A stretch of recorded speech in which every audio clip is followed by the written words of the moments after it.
Hello बच्चों, welcome back. सो rotational motion के एक और पार्ट में आप लोगों का स्वागत है। और लास्ट लेक्चर के अंदर हम लोगों ने रोलिंग मोशन को ऑब्जर्व किया था और उसके अंदर हमने कुछ फैंटास्टिक सी डिस्कवरीज करी थी, जहां पर हमने फ्रिक्शन के डायरेक्शन को ऑब्जर्व किया था कि अगर सेंटर ऑफ मास की वेलोसिटी, टेंजेंशियल वेलोसिटी जो लास्ट लेयर में जो पार्टिकल्स है उनसे कम है, तो फ्रिक्शन और सेंटर ऑफ मास जो वेलोसिटी ऑफ सेंटर ऑफ मास जो है उनकी डायरेक्शन सेम रहने वाली है। वही अगर सेंटर ऑफ मास की वेलोसिटी आर ओमेगा से ज्यादा होती है तो फ्रिक्शन सेंटर ऑफ मास की वेलोसिटी के ऑपोजिट डायरेक्शन में होता है।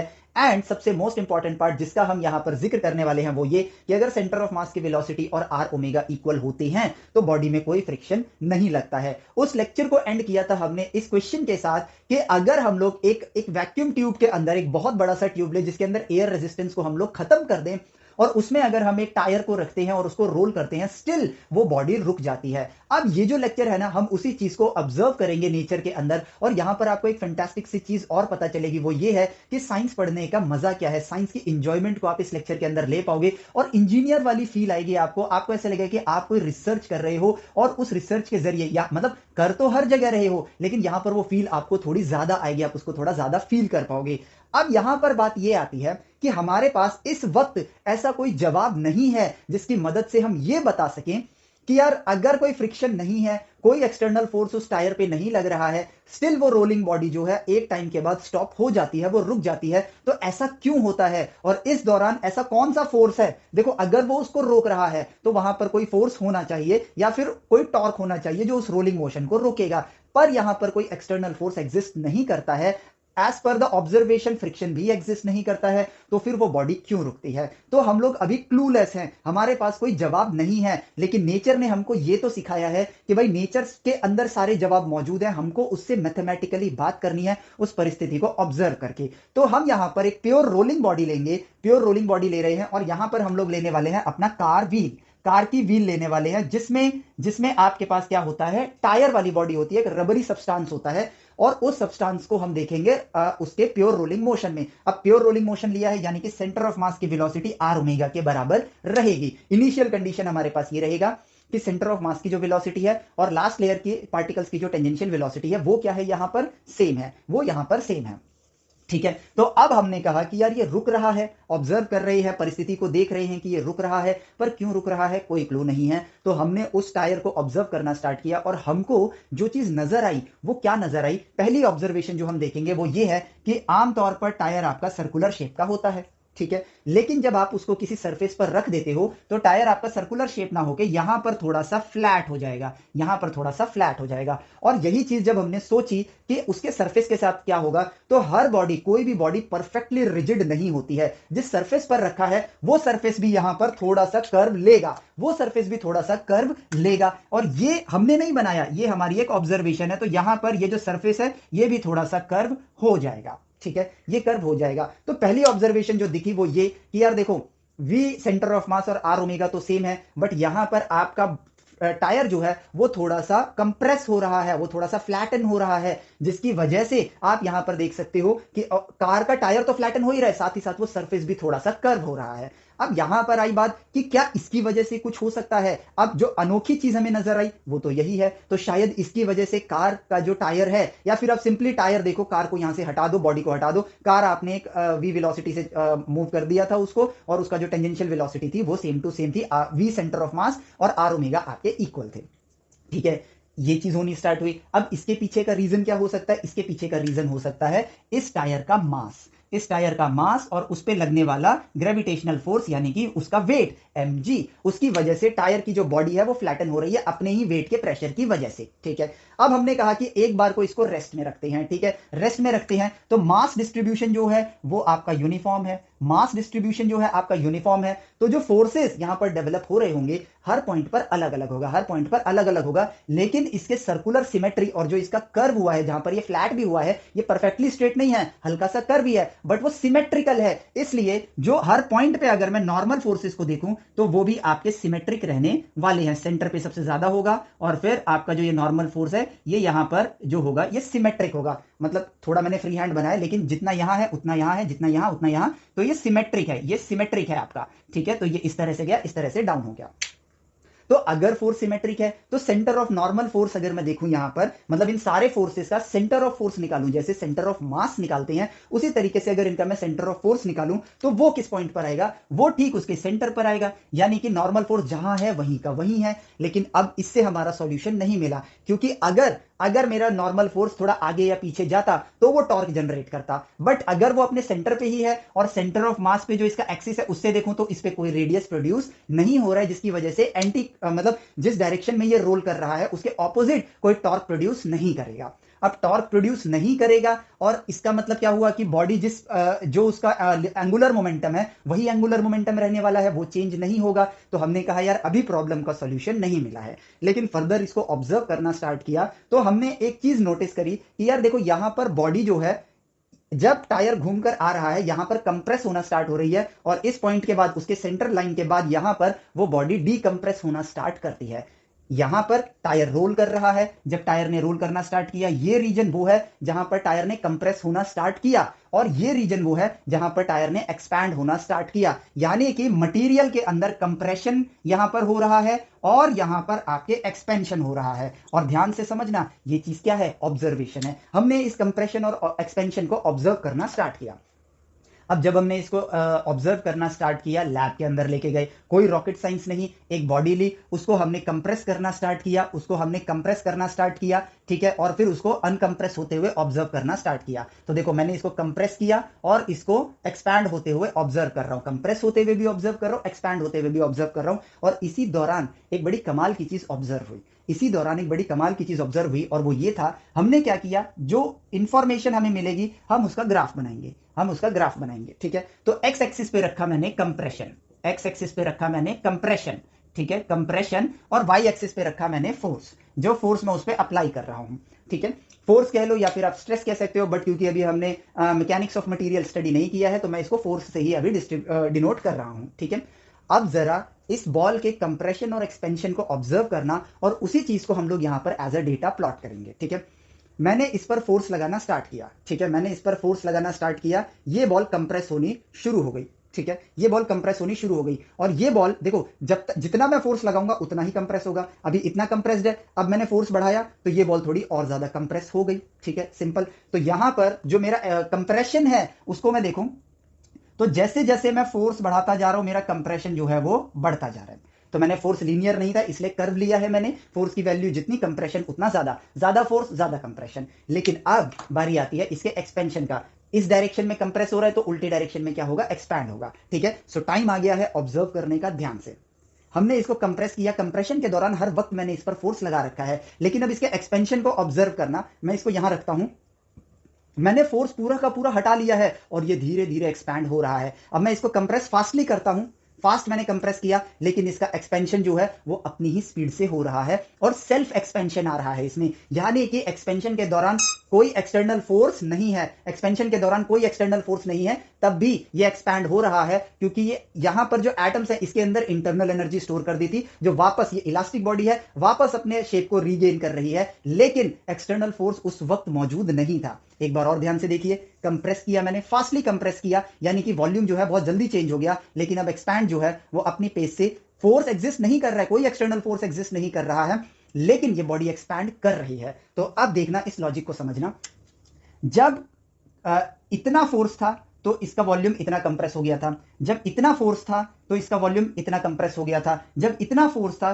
तो इसका वॉल्यूम इतना कंप्रेस हो गया था, ठीक है। तो हमारे दिमाग में बाय डिफॉल्ट सिमेट्री आनी स्टार्ट होती है और हमें यह लगता है कि जब ये वापस हम क्या करेंगे, वापस जब हम फोर्स की वैल्यू इतनी कर देंगे, ठीक है, जब हम फोर्स की वैल्यू, अभी देखो मैक्सिमम फोर्स जो है वो यहां पर है एफ मैक्स, ठीक है, अब मैं फोर्स की वैल्यू डिक्रीज करके यहां ले आऊंगा तो उसका वॉल्यूम एक्सपैंड होकर यहां तक पहुंच जाना चाहिए, लेकिन इसका एक्सपेंशन अपने ही रेट से हो रहा था, यानी कि धीरे धीरे हो रहा था। और यहां पर मैं कहूंगा कि भाई ये बॉडी जो है यहां पर ये हो गया आपका मैक्सिमम कंप्रेशन, तो जब मैंने फोर्स की वैल्यू कम कर दी तो इसको एक्सपैंड होके यहां तक आ जाना चाहिए था, यानी कि इस पॉइंट तक आ जाना चाहिए था, बट अभी ये उसके पीछे ही है, अभी ये उसके पीछे है। और फिर मैंने फोर्स की वैल्यू और घटाई और मुझे लगना चाहिए, मुझे क्या लग रहा था कि यार इसका वॉल्यूम अब यहां तक एक्सपैंड हो जाना चाहिए, बट अभी उसकी वैल्यू और भी पीछे है।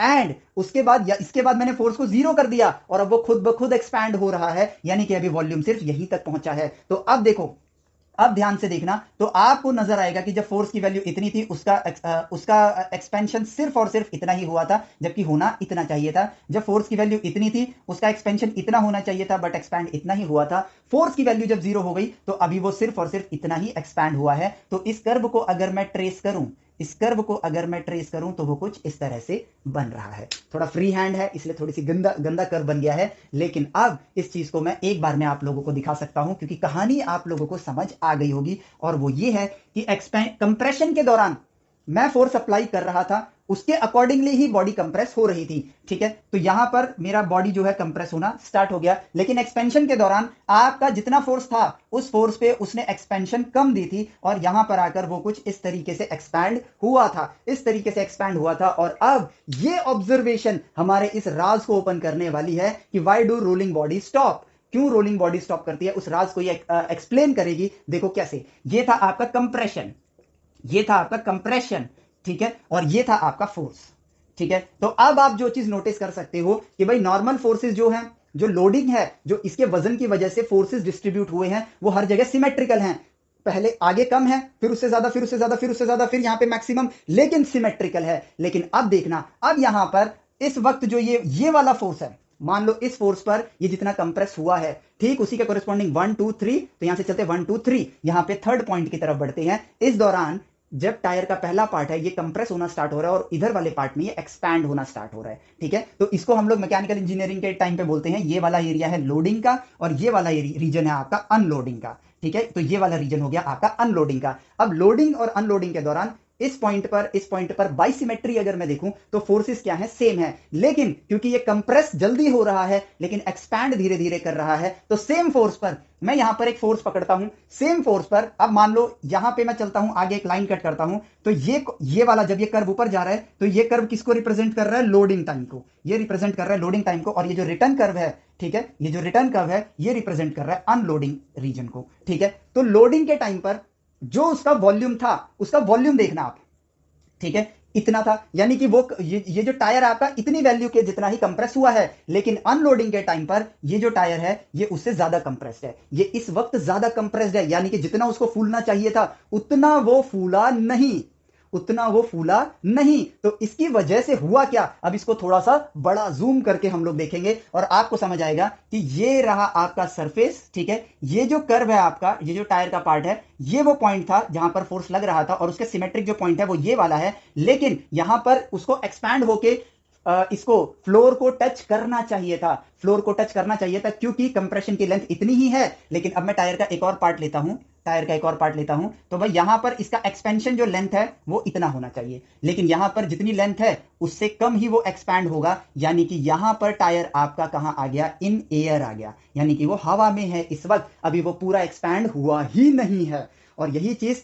हर पॉइंट पर होगी, हर पॉइंट पर होगी, जिसकी वजह से जो आपका कांटेक्ट एरिया होगा वो टायर का, वो आगे ज्यादा होगा, पीछे आपका लेस होगा, यानी कि जो इसका वेट डिस्ट्रीब्यूशन है, जब ये रेस्ट पे था तब तो इक्वल था, लेकिन जब ये मूव करना स्टार्ट कर देगा, इस पे लोडिंग अनलोडिंग कंप्रेशन एक्सपेंशन होना स्टार्ट हो जाएगा, जिसकी वजह से पीछे वाला जो रीजन है वो अभी इन एयर आ जाएगा या ऑन एयर आ जाएगा, जो भी आप कह लो, ग्रामर जो भी कहती हो, लेकिन आगे वाला हिस्सा कांटेक्ट में रहेगा। यानी कि ये थी वो सेंटर लाइन, और नॉर्मल फोर्स का डिस्ट्रीब्यूशन ड्यूरिंग रोलिंग आगे की तरफ ज्यादा हो जाएगा, आगे की तरफ ज्यादा हो जाएगा, और पीछे की तरफ उससे थोड़ा सा कम हो जाएगा, क्योंकि बहुत सा हिस्सा जो पीछे का हिस्सा है वो तो उसको टच कर ही नहीं रहा है, जिसकी वजह से centre of normal force rest में जो सेंटर पॉइंट पे था, अब वो थोड़ा सा आगे की तरफ शिफ्ट हो जाएगा, वो थोड़ा सा आगे की तरफ शिफ्ट हो जाएगा। और फाइनली अब हमारे पास एक रीजन आ गया है फर्दर उसके साथ कम्युनिकेट करने का मैथमेटिकली, और इस ऑब्जर्वेशन के साथ जो कि सिंपल आप एक बॉल के साथ कर सकते हो, उसको कंप्रेस और एक्सपैंड करके इस ऑब्जर्वेशन से अब हम इस मिस्ट्री को सॉल्व कर सकते हैं। और ये मिस्ट्री देखो हमें अब कहां तक लेके जाती है, तो अब देखते हैं हम लोग ठीक इसी कहानी को, और फर्दर इस ग्राफ को हम लोग कहते हैं हिस्टेरिसिस ग्राफ, जो अपने हिस्ट्री पर डिपेंड करता है, लेकिन यहां पर प्रेजेंट और हिस्ट्री में कंप्रेशन जितना है एक्सपेंशन उससे धीरे हो रहा है। और इस एक क्या कहते हैं डिस्कवरी ने हमारे को उस चीज का राज बताया जिस चीज को लेकर हम लोग कंफ्यूज थे। तो देखो यहां पर भी यही चीज साबित होती है कि जवाब नेचर में मौजूद हैं, हमको सिर्फ सही कम्युनिकेशन करना आना चाहिए। सीधा सा लॉजिक है, रोलिंग बॉडी स्टॉप कर रही है मतलब कोई रीजन होगा, बस वो रीजन हमें पता नहीं है। सो इट्स टाइम कि हम उस चीज को ऑब्जर्व करना स्टार्ट करें और जो अनोखी चीज आपको नजर आए उस चीज को देखकर उसी पर ऑब्जर्वेशन अपनी केंद्रित कर दो, जवाब आपको खुद ब खुद मिलने स्टार्ट हो जाएंगे। और जवाब के तौर पे हमें यहां क्या मिला कि ये जो टायर है, ठीक है, ये नीचे से फ्लैटन तो है और जब ये रोल कर रहा है अभी राइट नाउ इसकी एंगुलर वेलोसिटी ओमेगा है और इसके सेंटर ऑफ मास की velocity v centre of mass के बराबर है। Right now initial stage v centre of mass is equal to r omega के इक्वल है। लेकिन अब क्योंकि आगे वाला हिस्सा ज्यादा कॉन्टेक्ट एरिया बना रहा है, फ्लैटन है, लेकिन पीछे वाला हिस्सा एक्सपेंशन नहीं दे रहा है, जितने प्रेशर पे वो कंप्रेस हुआ था, जितने फोर्स पे वो कंप्रेस हुआ था, जितना कंप्रेस हुआ था अभी उससे कम ही एक्सपैंड हुआ है। इस वजह से पीछे का रीजन जो है वो कॉन्टेक्ट नहीं बना रहा है। तो ये टायर कुछ इस तरीके से कंप्रेस होगा, यहां से तो कंप्रेशन आनी स्टार्ट हो गई लेकिन यहां से वो इतना एक्सपैंड नहीं होगा। तो मैं यहां पर फ्लोर बनाता हूं, माफ करना, ठीक है, थोड़ा ध्यान से बनाऊंगा, फ्लोर बनाता हूं। तो अब आप देख सकते हो कि कांटेक्ट एरिया रियलिटी में कुछ ऐसा होगा। ये यहां से थोड़ा सा और फ्लैट करते हैं, यहां पर कांटेक्ट एरिया इतना है वेरएज यहां पर कांटेक्ट एरिया आपका छोटा है, जिस वजह से आपका नॉर्मल फोर्स जो है वो उसका है तो हर पॉइंट पे डिस्ट्रीब्यूटेड, लेकिन सेंटर ऑफ नॉर्मल फोर्स आगे की तरफ शिफ्ट हो गया।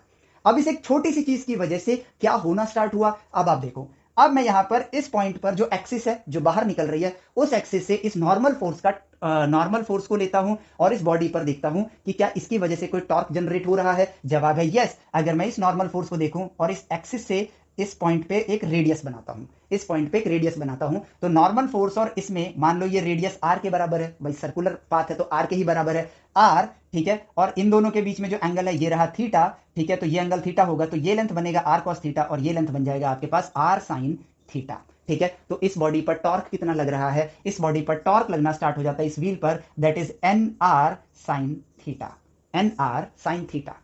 ठीक है, अब यहां पर nr sin थीटा आ गया, तो यहां पर नॉर्मल फोर्स आगे है, तो चलो भाई मुझे यहां पर एंगल नहीं पता लेकिन ये तो पता है ना कि ये कोई डिस्टेंस d होगा, तो r sin थीटा आपके d के बराबर है, nd इज योर टॉर्क। अब इस टॉर्क का डायरेक्शन देखते हैं, d इस डायरेक्शन में है, n इस डायरेक्शन में है, टॉर्क कहां गया, बाहर। वेरएज ओमेगा को देखूं तो ओमेगा अंदर की तरफ है, ओमेगा का डायरेक्शन बोर्ड के अंदर जा रहा है, टॉर्क का डायरेक्शन बोर्ड के बाहर आ रहा है। अब आता है कहानी में ट्विस्ट, क्योंकि टॉर्क ऑपोजिट है एंगुलर वेलोसिटी के, तो वो क्या करेगा, उसको अपोज करेगा। अब जैसे ही वो उसको अपोज करेगा, कहानी अब पकड़ बनाएगी, कहानी एक दूसरे को पकड़ बनाएगी। जैसे ही वो उसको अपोज करेगा तो यहां पर ये जो नॉर्मल फोर्स है, ठीक है, ये normal force centre of mass की वेलोसिटी के परपेंडिकुलर है, तो भाई लीनियर वेलोसिटी के साथ इसका कोई लेना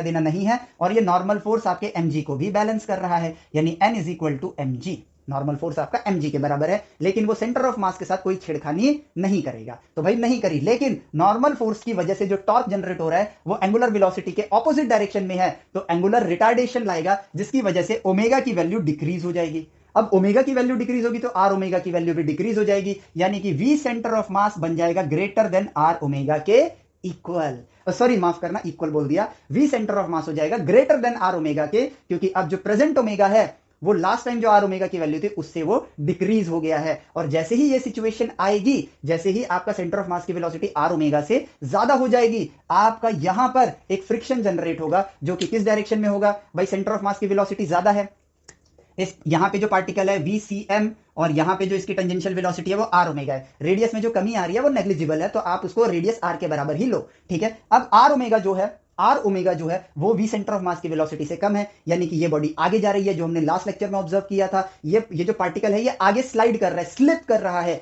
जिसकी वजह से फ्रिक्शन जनरेट होगा, कौन सी डायरेक्शन में, पीछे की तरफ। तो अब यहां पर फ्रिक्शन जनरेट हो गया। ठीक है, टेक्निकली यहां फ्रिक्शन नहीं होना चाहिए था, लेकिन हिस्टेरिसिस या फिर टायर के लोडिंग अनलोडिंग के प्रोसेस में डिफरेंस होने की वजह से नॉर्मल फोर्स आगे शिफ्ट हुआ, जिसने ओमेगा के ऑपोजिट डायरेक्शन में टॉर्क प्रोड्यूस किया, जिसकी वजह से ओमेगा की वैल्यू डिक्रीज हो गई, तो आर ओमेगा अब आपका VCM से छोटा हो गया, जिसकी वजह से फ्रिक्शन जनरेट हुआ, और इस फ्रिक्शन को हम लोग बोलते हैं रोलिंग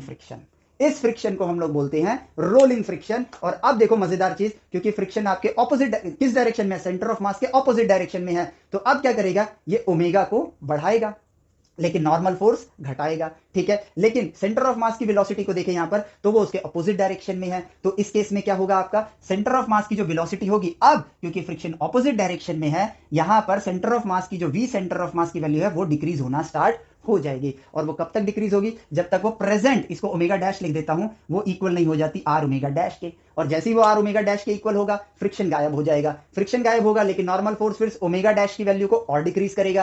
फिर फ्रिक्शन जनरेट होगा, वो वी सेंटर ऑफ मास की वेलोसिटी को की वैल्यू को और कम करेगा, जिसकी वजह से इवेंचुअली ओमेगा भी कम हो रहा है नॉर्मल फोर्स के टॉर्क की वजह से, और वी सेंटर ऑफ मास भी कम हो रहा है फ्रिक्शन की वजह से, और बॉडी इन दी एंड क्या हो जाएगी, स्टॉप हो जाएगी। और ये हर पॉइंट ऑफ टाइम पर हो रहा है, ये अलग अलग टाइम पे नहीं हो रहा है, हर वक्त एक साथ साइमल्टेनियसली हो रहा है। और आपकी रोलिंग बॉडी लोडिंग अनलोडिंग में आने वाले अनसिमेट्री की वजह से आपकी बॉडी जो है वो रोल तो कर रही है, लेकिन इवेंचुअली वो स्टॉप कर जाती है। सो मजेदार पार्ट यहां पर क्या आया कि फाइनली हमको पता चला कि क्यों रोलिंग बॉडी स्टॉप करती है। लेकिन यहां पर यह चीज आपके सिलेबस में नहीं है, लेकिन यह पार्ट मैंने आप लोगों को सिर्फ इसलिए पढ़ाया है ताकि मैं आपको यह बता सकूं कि ऑब्जर्वेशन के जरिए ही सारे प्रॉब्लम्स का हल निकाला जाता है। साइंस का जो सही रास्ता है वो ऑब्जर्वेशन है, मैथमेटिकल कम्युनिकेशन है, और राइट क्वेश्चन पूछना है कि ऐसा क्यों हो रहा है।